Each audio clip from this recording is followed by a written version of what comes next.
Di bawah langit yang mendung, di balik keramaian kota yang sibuk, dengan urusannya masing-masing, ada dunia kecil yang tersembunyi. Dunia yang tidak dihiasi lampu mewah atau tawa riang, tapi justru sunyi, dingin, dan penuh perjuangan. Disitulah Aldi tinggal, bukan di rumah bata dengan atap genteng, tapi di bawah jembatan tua yang setiap hari dihantam bisingnya kendaraan. Udara di sana lembab dan berbau tanah bercampur asap. Lantainya bukan keramik, melainkan tanah keras yang menjadi alas tidur bagi Aldi dan ibunya. Aldi baru berusia 10 tahun, tapi pundaknya memikul beban yang seharusnya ditanggung oleh orang dewasa. Sejak kecil, hidup mengajarinya untuk tidak bergantung pada belas kasihan. Ayahnya menghilang entah kemana, dan ibunya kini terbaring lemah, sering batuk, kadang demam tinggi, tapi tak pernah mau mengeluh mungkin karena sudah terlalu sering menderita. Setiap pagi, saat anak-anak lain bersiap pergi ke sekolah dengan seragam bersih dan tas berisi buku, Aldi berjalan kaki menyusuri trotoar, membawa gitar kecil yang usianya bahkan lebih tua dari dirinya. Dengan pakaian lusuh dan sendal bolong, ia berdiri di antara deretan kendaraan yang menunggu lampu hijau. Di sana ia menyanyi.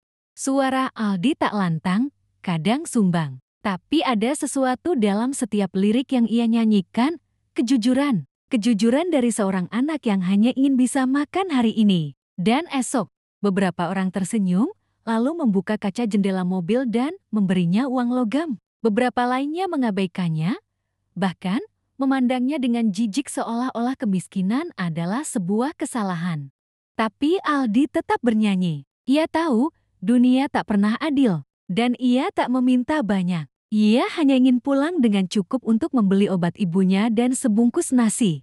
Saat malam datang dan langit berubah hitam, Aldi berjalan kembali ke bawah jembatan. Di sana, di atas kasur tipis yang sudah basah oleh lembab, ia duduk di samping ibunya yang terbatuk lemah. Kadang mereka makan, kadang tidak. Tapi yang tak pernah hilang dari Aldi adalah senyumnya.